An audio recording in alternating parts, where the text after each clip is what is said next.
If you're happy and you know it, clap your hands. Da-da-da.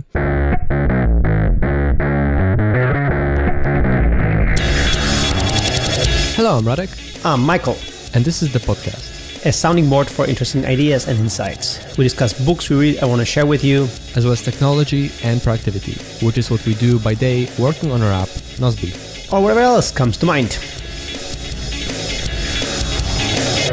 So this week, still, we're not recording from our usual places. This time, you're back home in Spain. I'm traveling. I'm in Wrocław right now. And so we thought, actually, it would be interesting to talk about this, working while traveling. Because I'm away from home for 10 days and I haven't taken any time off. So I still have my work to get done. But I'm not in my usual space. I'm not in my usual office, even if it's a home office. So I'm even more remote than I usually am. And that brings like interesting challenges, but also like interesting opportunities, like that it's even possible to work while traveling. And we thought we should share how we do that and maybe some tips and tricks, I guess. Yeah, because according, to any traditional employer, you would be just faking work right now. Right. So let's see how we can not fake work and still travel and then get things done. Yeah. So I think your latest trip was you were for about a month or so in Poland, right? Yeah, I was 3 weeks in my hometown. Yeah. Right. What's different about that was that you were there for a longer time, so you could set up your kind of temporary office, and I think you were staying over at your parents' place. Yeah, but it was still hard because first of all, like the first week, I took a week off because I had lots of personal things to do because our youngest was baptized, so it was lots of preparation for this special day. But then the remaining 2 weeks I was working, and it was still challenging because I had to work from my parents' place, and my kids were there. They wouldn't go anywhere, so I had to share custody of the kids. So the basic thing was that I had to have a place to be able to vanish for a while to do some work. So I think that was my first trick, to be able to find not even an empty room, but more of an empty corner to be able to just vanish for an hour or two, for these kind of stretches. So I think this is the thing to assume first when you're traveling. So when you're not in your home office, that you shouldn't assume that you are going to have these long stretches of time of focused work. This is not going to happen. I mean, well, not. I'm telling you my point of view. I always assume that I have half an hour here, an hour here, or 2 hours here, but this would be that's why I think the preparation was very important. I knew what I was if I have half an hour, I knew what I was going to work on. So so I would just disappear, do something for half an hour, then have a break, manage the kids, and then again disappear for an hour, do something. So it was this kind of dynamic. Yeah. That's close to what to my experience. So my situation right now is I went away from home for 10 days, and I came here to Wrocław for the week, so Monday, Friday. But I was first staying for 2.5 days at with some old friends, and then I came to this place, which is Rafał's place. Rafał is a coworker. Yeah, our VP of product in Nozbe. Yeah, sitting right behind me. And so I'm staying here until tomorrow night. And then me and Rafał and actually Kamil, another person from Nozbe, we're going to Prague for the weekend. Nice. And then we're coming back to Rafał's place Sunday night. Then not too much sleep because Monday morning at 6:50 I have a flight to Warsaw. And then I have a 2-day conference, Monday, Tuesday. I'll be at MCE. And on Wednesday, I'll do some work here and there. maybe like meet with some people from Nozbe and then going back home, right? So this is tricky because it's 10 days away from home, but it's 3 cities and like 4 different places, so it's like all over the place. It was a bit easier. I think my last trip like that was in November. I went for a week to Berlin, but I was staying at one place, right? So that was a bit easier. No, this is really you have a nice itinerary there. Yeah. It just so happened. But yeah, I definitely do see that. I usually tend to do my work 9 to 5. Maybe take a break in the middle of the day. You like to go for a run or something in the middle of the day. I do that less often, but sometimes I do, or just go for a long walk or something. But when traveling, it's rarely possible or practical. So the work is more in chunks. You just like squeeze work here and there, like whenever possible, to get your work done, right? And it's a bit hard for you because then you have like your kids to manage, as you said. It might be a bit easier to me, but still, like if I'm staying at with my friends, then I'll find some maybe time in the morning before they wake up, and then we'll do something together, and then I'll find another hour or two, and then maybe in the evening. So like it's all over the place. Yeah. So that's the first thing. But it's important. I think it's important not to have expectations. Or to adjust expectations. That this is going to be a travel time. So prepare your tasks well. So I think the review part is very important before the trip. Yeah. And also, like in the morning or in the evening, to review the day or to review the next day, for me was really crucial.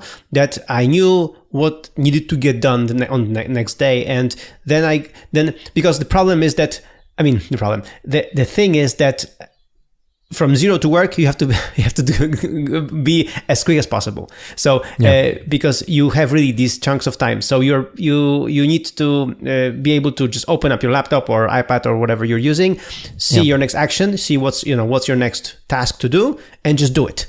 Because checking other things and procrastinating, really, there's no time for that. You have to be really efficient. And in that way, you might be able to squeeze like 3 or 4 really productive hours in this day, which is what normally happens when you work. So you can really very quickly really do good things done. So on one hand, traveling and working is complicated and is very challenging. On the other hand, it really forces you to focus on what really needs to get done. Yeah, I agree. The week review on last Friday was really important because this it will be difficult to manage this without planning this in advance. I would definitely say adjust your expectations. So normally I try to kind of plan out my day such that I have the most possible like large uninterrupted chunks of time to do like really deep work. Now this is really difficult while traveling. So I think it's much better to just accept that you will rarely find long chunks of uninterrupted time, and just plan, like use this as an opportunity to get a bunch of smaller things done. So just plan with the expectation that you'll still find the say 8 hours in the day, but they're going to be chunky, and we probably won't be able to do your best work. So just like use this as an opportunity to get all the other things done, and like plan out those things so that you can just grab on to the next task and get it done. Yeah, totally. When I was at home, I admired my father. My father, he's our CFO, and he very often, like, he's a grandfather, so he's very often, managing the kids and then like the grandchildren, because sometimes he has to take care of them during the day. And for me, like, he really knows how to deal with this stuff. I mean, he goes from zero to work very quickly. He just opens up the laptop and just continues working what he just stops, 2 hours before. I don't know how he does it, but it's amazing. I mean, and he's really efficient. I mean, I saw it with my own eyes, and because I am this kind of person that really needs like this, build up, this time to get into the zone, the mood of to get something done. And for me, it was just amazing to see him so efficient, and that's why I kind of stole his idea and started being really more efficient, and I managed to go from zero to work faster. Yeah, I think a large constraint for me or a challenge is that I don't have all of my stuff, right? Oh yeah. So I'm very much used to working in front of a big, 4K display. I have my keyboard, my mouse. I have all of my test devices, and I don't have that now. So that's another part of like planning this in advance. Like, I don't want to bring all of this stuff with me, and I'm certainly not going to bring my display with me. But like, I mean, like, I don't want to. Yeah, I don't want to bring my test devices with me. So just plan out the week or whatever chunk of time such that I'm not going to need them. I think one of the most challenging parts is us recording this show, because we do it weekly and we want to, we don't want to skip episodes. Yeah, and we want to maintain the quality of the audio. Yeah, exactly. So far, I believe we've only skipped 2 weeks, like every year during the kind of Christmas, New Year break, and otherwise like throughout all of mine and your travels, we've published every week. And that's been tricky. And it's been tricky for you and it's been tricky to me. It's partly scheduling, but then another part is like, again, I have to bring this stuff with me, right? You have this like pretty cool hack. You have this microphone for your iPhone that's much more compact. Doesn't sound as good as this one, but it's pretty good. It's pretty close. But I don't have that, right? So that's quite annoying. But yeah, so if I was only out for a week, I just wouldn't bring it, and we would record on Monday, right? But like now, I just had to bring it. So that's another like another thing I have to bring with me. Yeah, my when I posted on Instagram my mobile podcasting recording studio, so the microphone, all the devices that I need to record an episode.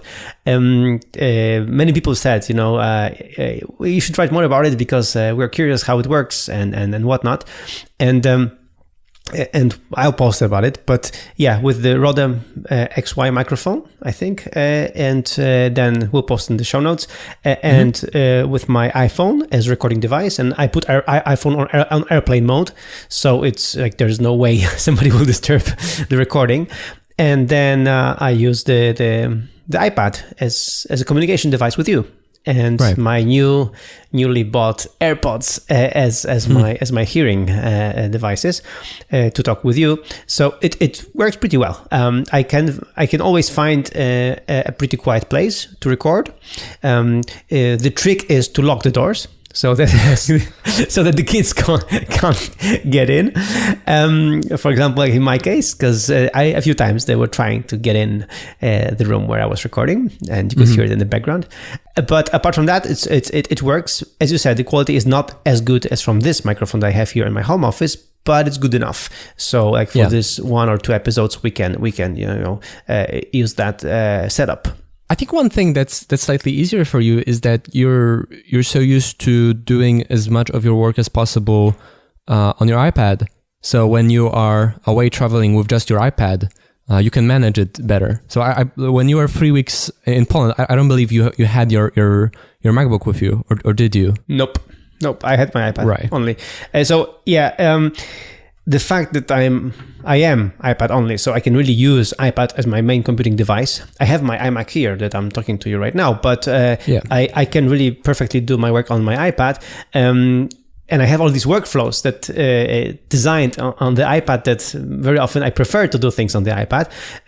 So for me, going like for 3 weeks, no problem. I could just take my iPad with me. And again, I think the key is like what you said, bring your devices, bring your hardware or whatever. So the key is that I know, for example, which dongles or cables I need. So I have like a package of these always ready to take with me.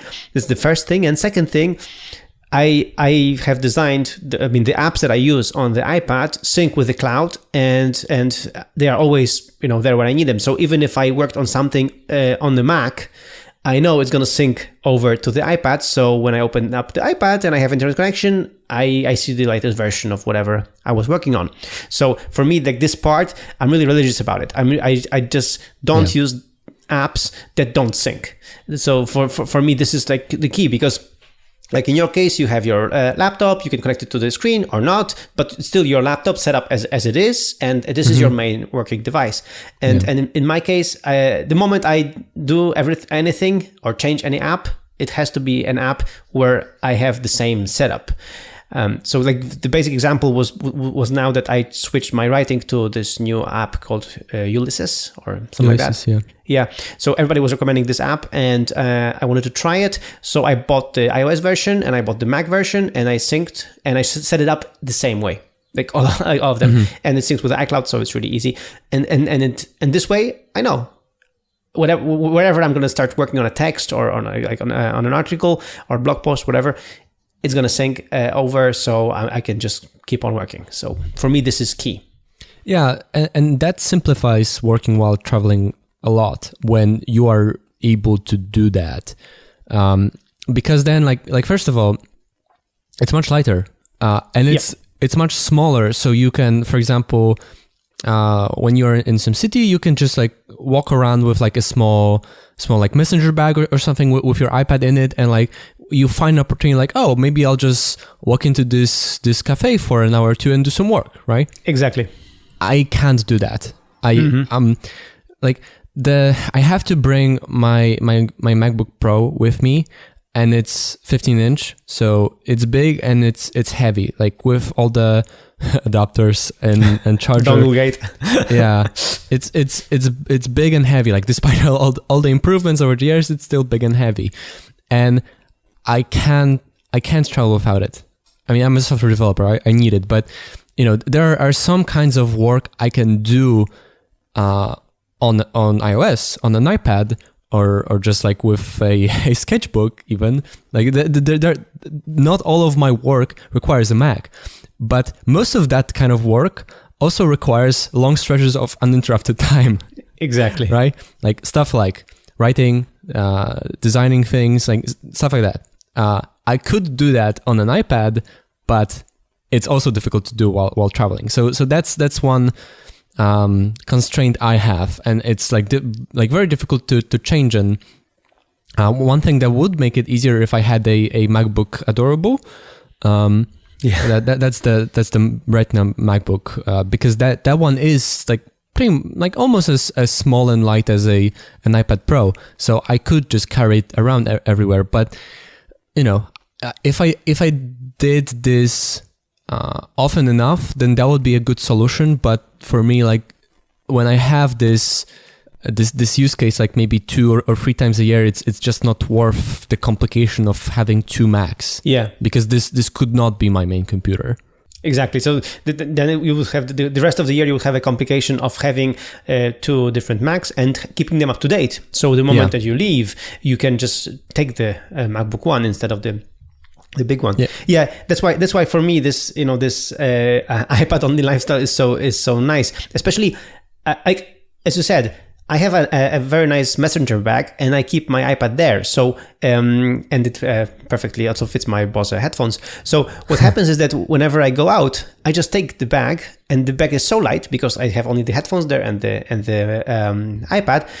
Then I just I very often. Like on this, like I would just leave. I would take the bag with me. I wouldn't work on the iPad. I would get some work done on the iPhone. I would do some other things, and I would get back home and work on the iPad there. But because it is a small messenger bag, it wasn't an inconvenience to carry it around. I didn't mind. Yeah, exactly. And you can do that with a 15-inch MacBook Pro. But anyway, so that's I suppose maybe not most people, but a lot of people could have could squeeze a large chunk of their work on an iPad enough so that they could even if in like limited amounts, like for a week, that they could just get by on an iPad, and that's like, if you can do that, that's really good. Well, as I said, the most important thing is that, for example, I have this mindset that things have to sync. So the moment that they sync and you have access to the most recent data, this is like the breaker for me, because this is where I know that I'm just not wasting my time right now. I have the latest data. I'm working on the latest data. So for me, the sync, right now in 2017, like most of the things sync very easily, or they use Dropbox to sync. So really, it's, and another thing that right now Apple launched this Apple SIM kind of thing. So what you can do if you have an iPad with LTE 4G whatever thing, you can sign up for a data plan directly without inserting any SIM card. So what this means is that you can use, like, for example, what I did here. I actually removed the SIM card that I was using on the iPad. I just signed up for True Phone, and the moment I signed up here in one country, I've traveled to the other country. True Phone was available there, so I would just keep on using the data that I had. So it really helps traveling even abroad. But continuing with our pro tips related to working while traveling, one I would say is you can consider taking 1 or 2 days off, but spreading it throughout the week. Yeah. So like what I mean is when traveling, especially like if you're not just like going to another city, but like your city, like you are back in your hometown, but maybe you're like me in Berlin last year. Like, believe it or not, I've never been to Berlin before. It's so close. I just never had the opportunity. So like, even though like I'm not that big on like sightseeing, I did want to just hang out, in Berlin and see what's there.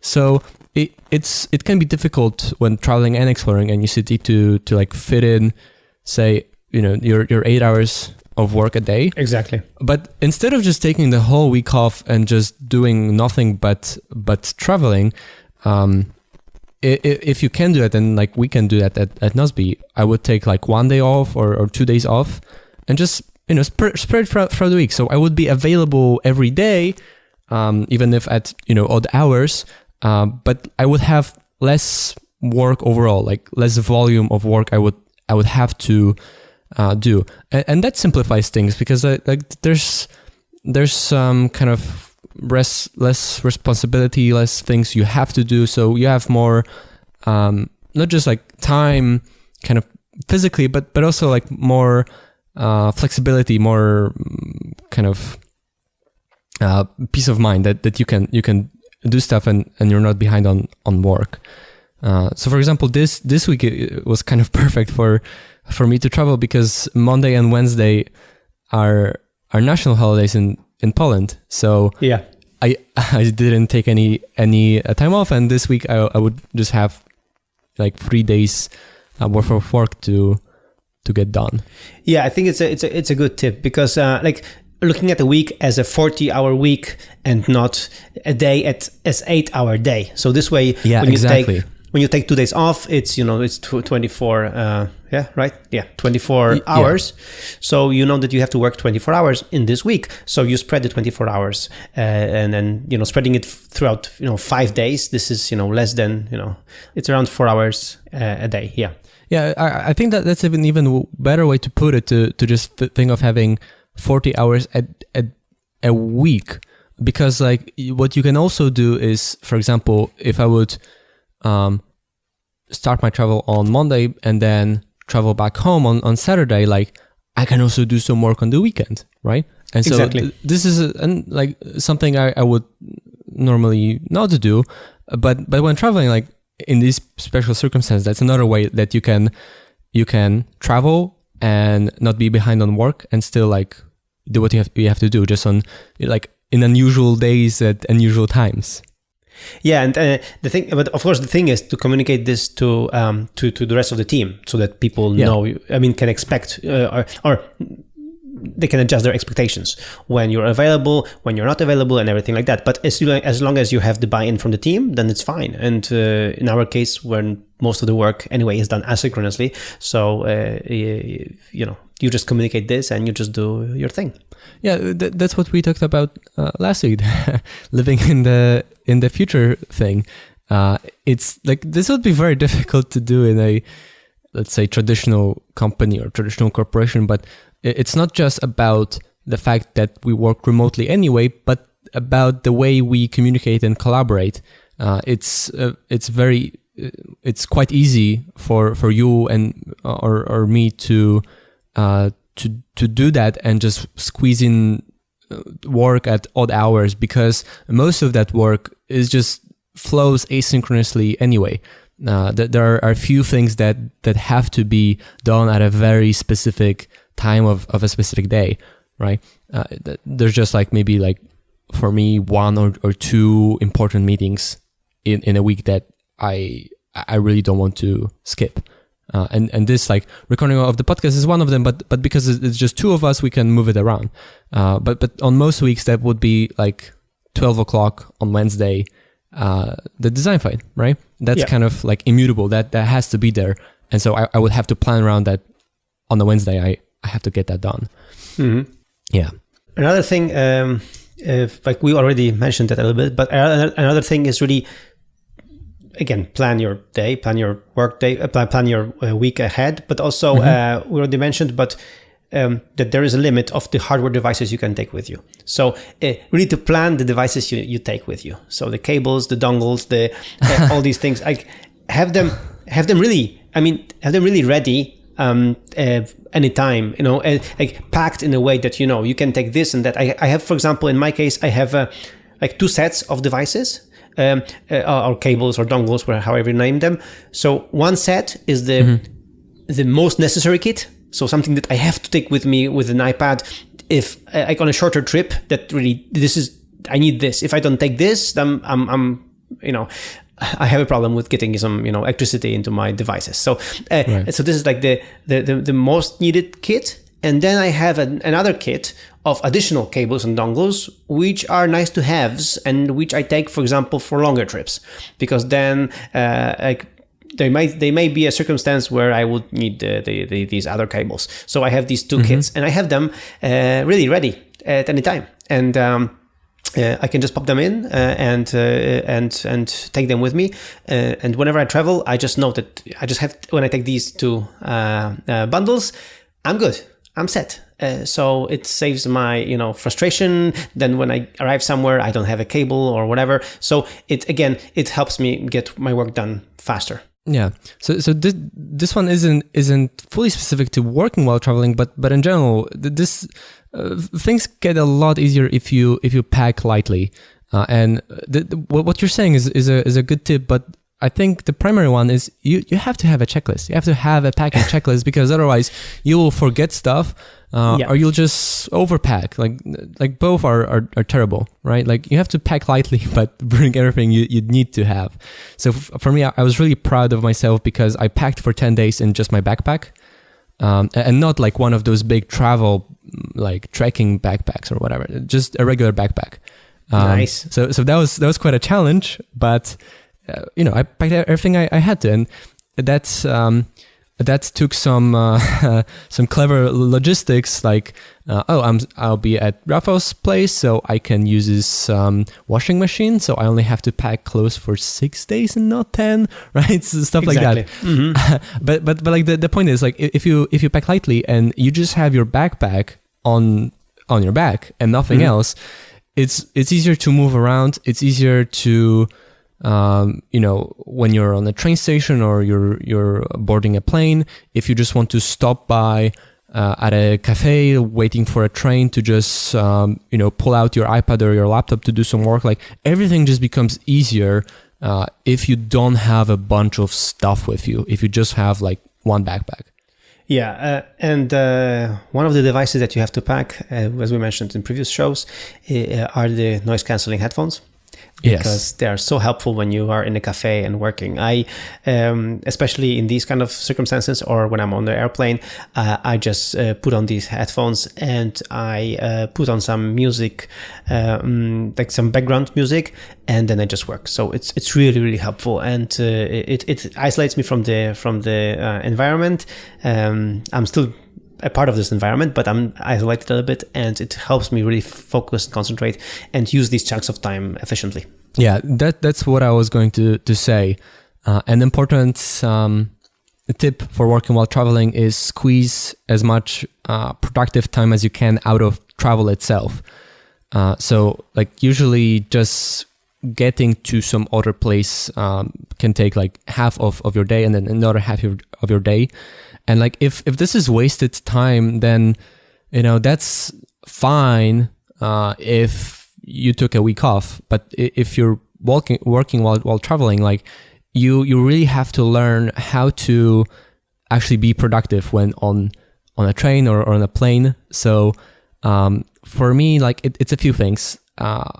When I'm traveling across Poland, it's usually on a train, and so I always try to book a train that has these nice spots where you have like a seat in front of like a larger table, and I always try to get that spot, because this just becomes a mobile office, right? I just sit there, like I put my laptop on the table, and I have a mobile office, right? That's much more comfortable than working with your laptop on your laps. So that's great. And if I can't do that, then I'll get first class, which I wouldn't normally do. But like if you're on a train that just has like compartment cars, I don't know other countries, but that's like very popular in Poland, then second class is unbearable if you try to do some work on your laptop, right? First class, fewer people, more space, much better. Then noise cancelling headphones, that's like I only had it for such a short time, and it's now seems essential. I couldn't live without it.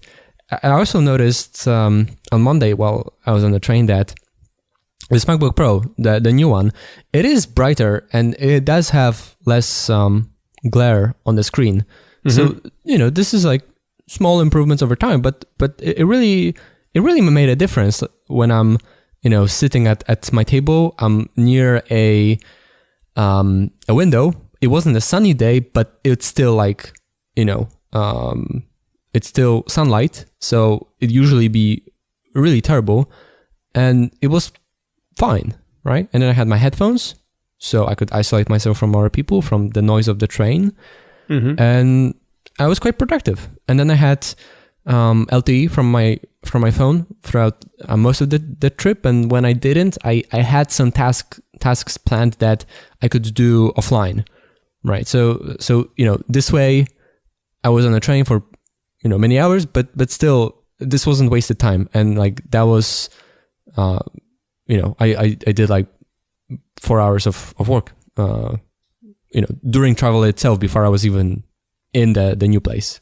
Yeah, again, it comes back to planning, so you know what you're going to work on, which is really important. Like for me, for example, I love doing reviews on the plane because I have I have this perspective. I'm 10,000 meters above Earth, yeah. So I have so much perspective then, So I have the highest perspective ever. So this helps on the plane, and also, for example, like next week I have this visa appointment to get my visa to the USA for our WWDC travel, mm-hmm. and I've already booked the tickets for my train. I also got first class because there's a special price when I book in advance, so I actually got it for a good price. And in first class again, I have then this more room to work, so it's just more convenient. And these are 2 hours of train, 2.5 hours of train ride one way. So I know exactly what I'm gonna I'm gonna plan exactly for these 2.5 hours to just get some stuff done. So like two-way, it's 5 hours of productive time. So it's really, it's really useful. And then in the meantime, we're going to have a meeting. So I think it's going to be a very productive day, actually, even though I'm going to be traveling to the capital to get to embassy to get the visa. Yeah. Another common situation for me when traveling is, for example, my train is at 11, say, and I normally wake up at 8 and I would start work at 9. So at 9, I'm like ready to leave home, like I'm ready to start my travel, but it's like I'm already packed. I don't have too much time, so it's difficult for me to like do some work still. So what I would do is instead of just have it be like wasted time, I would leave early and like find a comfortable seat in a cafe on a train station and do some work there. That's a good tip. Right? Because like, yeah, this way I don't waste time in the morning. I don't have this like, it takes some time to get to the train station or an airport. So I have to watch out when to leave and I have to do it in advance. Like, no, I'm already at the train station or the airport. So it takes very little time to actually get to my train/plane. But you have a comfortable spot where you can actually get some work done. So that's another way to kind of squeeze some more productive time out of travel. And especially, if you leave just before the train, it's always stressful. There's traffic and all these things. Exactly. So this way you have already a nice cozy spot at the train station. So to get to the train is like 5 seconds. You just stand up and just go. So it's really close. I mean, this is exactly how I'm going to plan my visa appointment. I'm going to go to the embassy. After embassy, I'm going to go to the train station to find a cafeteria to just work and have a meeting with you guys. And then from there, over there, I'm going to have a lunch with a friend after our meeting, and then from there I'm just going to hop on the train. So it's I'm going to be already there, so I'm not going to be stressed of commuting somewhere or whatever. But very easily I'm going to just use this time. So yeah, totally, very good tip. Yeah, and that's actually next Wednesday for me. We have the design fight at 12 o'clock. So I would have preferred to get the train early in the morning. So I would just like wake up, get back home. But I wouldn't be able to do that before the meeting. During the meeting, the internet on the train on this route isn't reliable enough to do that. So, and also it's annoying when people talk on the train. I don't want to be that guy. So I got a late train that I wouldn't normally want, but like this way I'm just like I'll be ready to go pretty much. I'll just go to Starbucks, the usual one I go to in Warsaw, waiting on the train. Like I already have my spot there. No brainer. And I'll just So and I'll just we'll do the design fight, and then I'll have a little more time. So I'll do some work, or maybe I'll meet with someone, but in that area. Exactly. So I don't have to waste time like going around the city and then just hop on a train. Yeah. Well, anyway, I think it's enough tips for today. Let's if you have some tips, let us know at the podcast FM or email us or tweet us or whatever. But let us know if you have some other trips. What tips while traveling? Trips, we call them trips. Tips while traveling. So let us know, and thanks.